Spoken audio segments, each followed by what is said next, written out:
Hello everyone, welcome back to my channel. Thank you so much for checking out this video. Today's guest is Samyr Qureshi.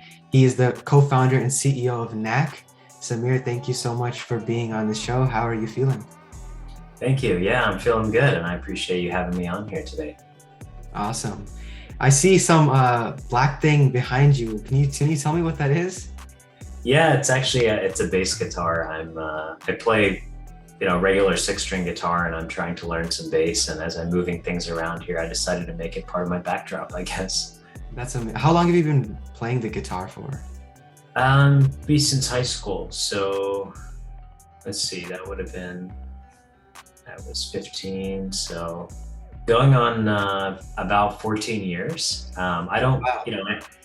when I say that, it sounds like I've been mastering it for 14 years, but that's not really the case. I kind of picked up my first guitar in high school, and I'm a left-handed guitar player, so it's not easy for me to just grab a guitar and start playing. I have to find one that's kind of flipped and restrung. And so I think, over time I've gotten better, but I haven't spent as much time as I'd honestly like to in it, but it's a great escape for me. I see, nice. And there's a lot of high schoolers watching today, so that's something exciting as well. Can you tell me more about Knack and how Knack is revolutionizing EdTech? Sure. So I started Knack in 2015 with a few co-founders, and really our mission is to help college students succeed in their coursework by connecting them with an impactful and affordable peer tutor. And so I know you know tutoring well, but our mission is a little bit more narrowly focused on college students. And so the way we're able to provide our platform to students for free is that we partner with the university and they pick up the cost of the services. But what's really interesting is that we actually launch programs on a campus, a specific college campus, where those students serve as tutors, and the same students on that campus can book those same tutors. So what that means is that, if I'm going to Cal Berkeley, let's say, and we were partnered with Cal Berkeley, we would recruit the top students to serve as tutors. We would help onboard them, vet them, all that sort of stuff. And then the students on the receiving end that need support can book those tutors for one-on-one group sessions, online or in person. And most of the time they don't pay for it. The university pays for it as a service for their students. So on one side, students make money. On the other side, students get free support, and the university gets to hopefully increase their graduation and progress rates. That's really cool. So this is pretty much like college students in college helping other college students, like if they're in the same class or something like that, right? Exactly. They took the course and did well. So they're now eligible to be a tutor, and then they're helping the students that are taking that class right now. Yeah, any university would probably want to use this. Like, what universities currently are using Knack? Yeah, so we work with dozens of universities, say Auburn University, University of Mississippi, University of Akron, Fordham University, Hampton University, University of Texas, Rio Grande Valley, University of Florida. There are a number of universities that we partner with, University of New Hampshire as well. That's amazing. And one of my goals as like a teen entrepreneur right now, doing all the different projects I'm doing, is to make the Forbes 30 under 30 list. And I know you've made that list, and that's like super cool. But before we're going to talk more about that, but I want to ask you, like, what's your key driving force to be an entrepreneur? Like, what wakes you up in the morning? Why do you do what you do? Yeah, for me, it's always been about making an impact. And that can mean a lot of things to different people. For me, it's about how do I change lives, indirectly or directly, but working on something that is it's a vehicle to do that. And so, as you know, tutoring is transformative for individuals who are trying to get better in their coursework and retain knowledge. But on the flip side, it's also very transformative for the tutor, giving them an income, giving them an opportunity to develop their professional skills, communication, problem solving, critical thinking. And so I look at Knack as being an amazing opportunity to make an impact on both ends, providing a job opportunity for students that allows them to develop themselves professionally. But then on the flip side, of course, those tutors being able to then help others, which ultimately our platform serves as well. So for me, it's about making an impact. Yeah, impact is definitely what a lot of entrepreneurs want to do. And I think Knack is making a lot of impact. I've been reading up a lot about all the amazing things you guys have been doing, and I think it's really cool. And I do want to talk about the name Knack. I think I know why it's called Knack, but do you want to explain how you thought about that name? Yeah, so my co-founder Dennis actually came up with it. We were kind of brainstorming in the earliest days of the business. We obviously needed a name, and what we were trying to get across is that everybody is good at something. Everybody has a knack for something, Yeah. and we wanted to be the platform to help students discover that knack and deliver that knack. And we went through some different names. We kind of looked at the thesaurus and we saw forte or inclination, things like that. But knack just stuck. It was short, and we were able to get the trademark for our classification of education. So we felt really comfortable and excited with that name. And I would say, hopefully, when I go start other companies later on, I'll be able to pick a name as good as this, because I really feel like it embodies the business, the mission, and it's a really simple name that sticks with a lot of people. Oh, that was something interesting you just said. More companies in the future. So that's like serial entrepreneur vibes. Respect, man. That's really cool. But Yeah. yeah, if I'm right, is that like the college graduation hat thing on top of the K and then just says knack? Yeah, it's a grad cap, kind of your quintessential education symbol. We Yeah. we were kind of Dennis designed it, and he had it without the hat, so it was just kind of like this. And I said, hey, why don't you throw a grad hat on it? I know it's kind of cheesy, but hey, I feel like it's memorable. And so we threw a grad hat on it, and it stuck. Yeah. I mean, I just like the name Knack. It sounds like a company name. Just like saying like my company is Knack. It's amazing. I really like it. Yeah, I give credit to Dennis for that one, our chief product officer. Nice. Yeah, we're gonna talk about that more as well. Um, so again, we talked about Forbes 30 under 30. I'm sure no one needs to people probably don't need an explanation of what that is, but for people that do you want to explain what Forbes 30 under 30 is? Yeah, it's an annual sort of recognition, and it used to originally just be 30 people, and now they've sort of created categories. So there's fintech, edtech, or sorry, I think it's just education, finance, venture capital, AI. There's all these different industries that they've created now.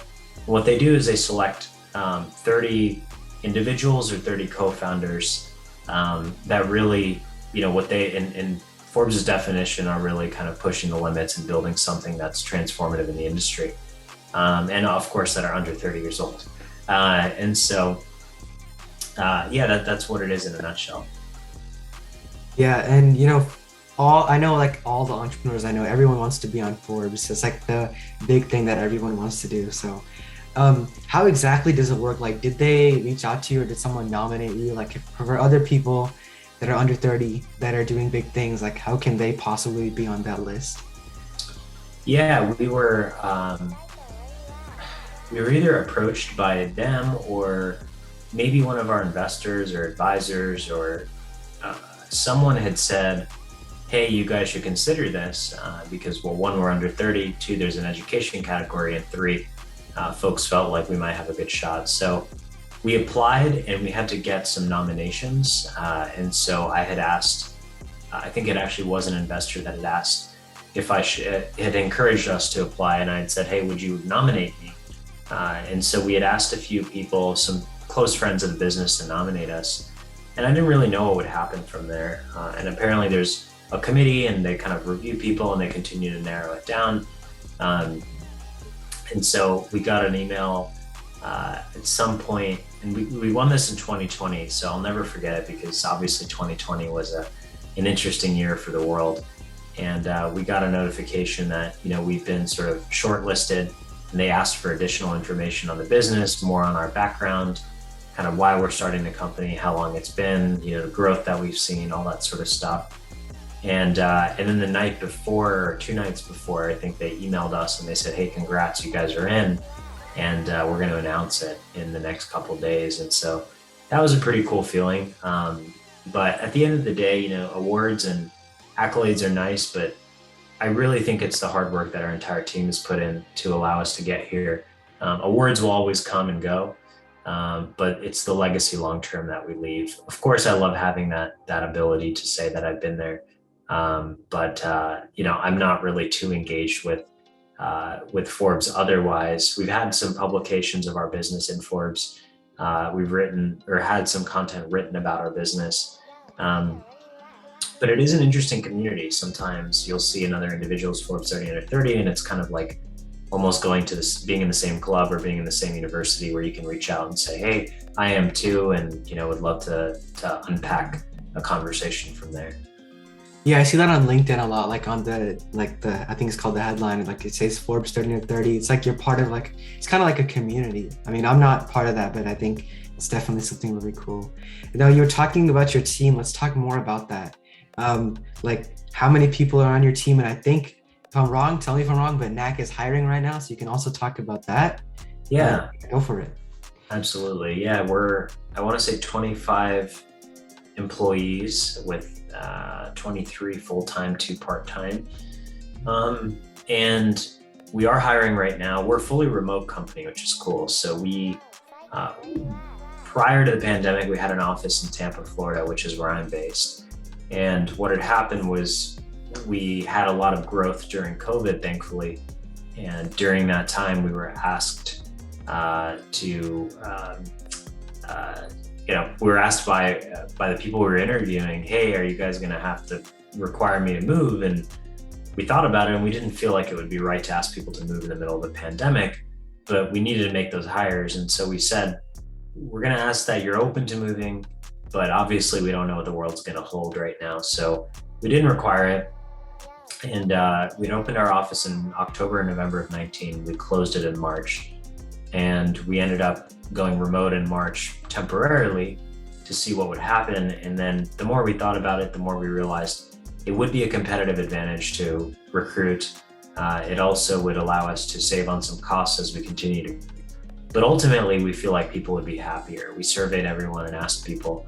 And so we decided to go remote, which was a bit of a shift, going from meeting in person and expecting to be able to just walk over to someone and huddle and look at something. And, I obviously think some technology has come a long way during COVID to help ease that transition. And we decided to stay remote permanently. So we closed our office down last summer. And, we've been hiring folks all across the country. We are hiring right now primarily for engineers. And so that's an exciting piece for us to be able to be at. And then, of course, as we continue to grow and add more campuses, we plan to hire more folks as well. Awesome. And the website is joinknack.com, correct? That's right. Yeah. So you guys check that out. So, a lot of people that watch this show, obviously they're high schoolers, or there's also other people. Anyone's welcome to watch this show, but a lot of people want to figure out how did this person do it? So do you want to explain, or do you want to first share what's the best advice you've received, and if that advice helped you, or when you were these are kind of 2 questions. You can go with the first one and the second one.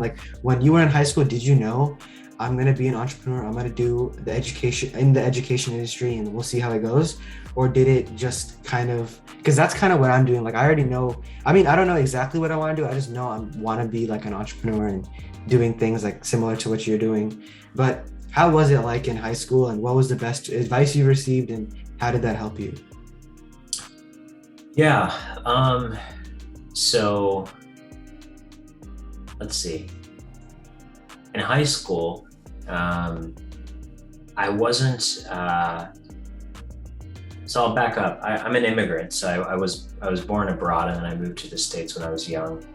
And the idea of being an entrepreneur, wasn't totally foreign to me, because my father was an entrepreneur and is an entrepreneur. He started a aircraft spare parts provider for parts of an aircraft, and he started that in the middle of the recession with one of his friends and former coworkers.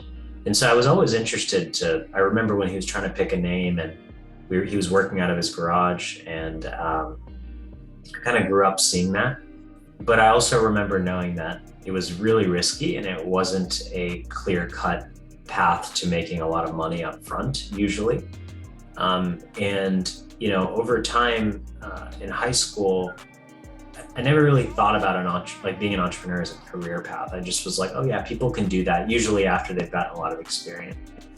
And I was a pre-law student in college, and in high school, I was kind of trying to figure out what I wanted to do. I actually left high school after sophomore year and I joined a community college full time. And I got my 2-year degree while I was in high school.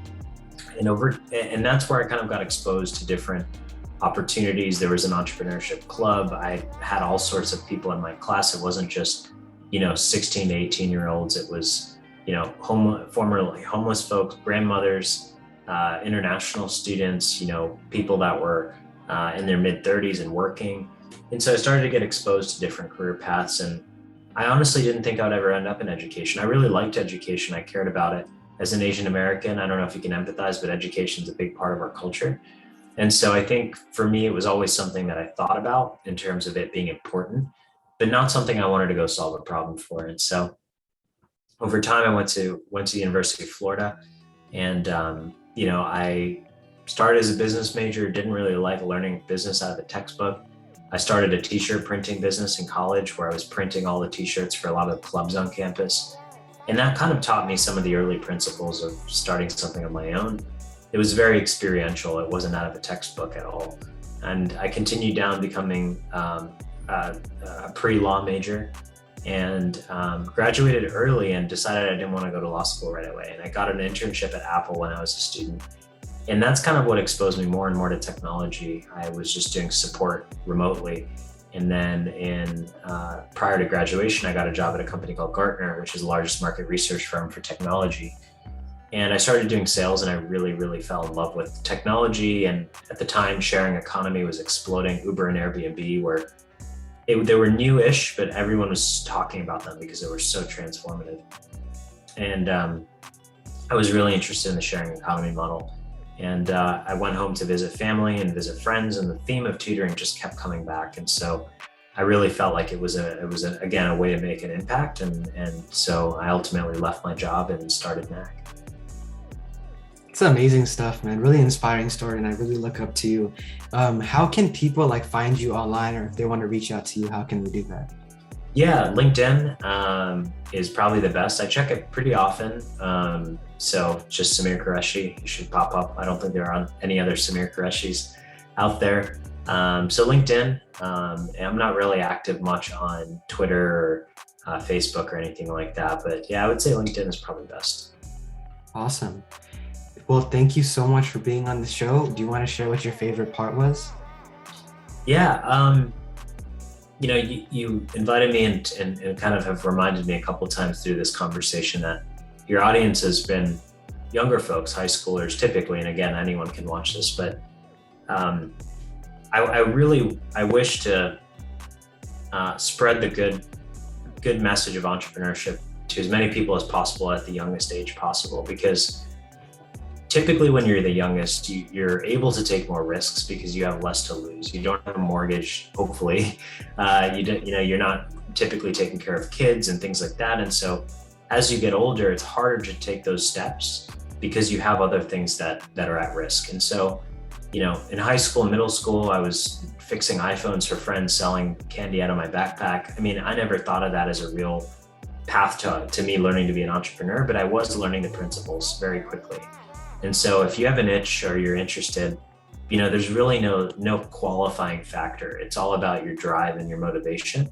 And over time, if you start to surround yourself with people that want to see you win, other entrepreneurs, advisors, people that have done this before, eventually you'll win because they're going to help you out. And so I just want to encourage entrepreneurship as much as possible. And there are great organizations like Junior Achievement across the country too, this is their sole mission. And so, I encourage a lot of students to get involved with that too. But yeah, getting to know that this is going out to high schoolers especially was one of my favorite things to learn here.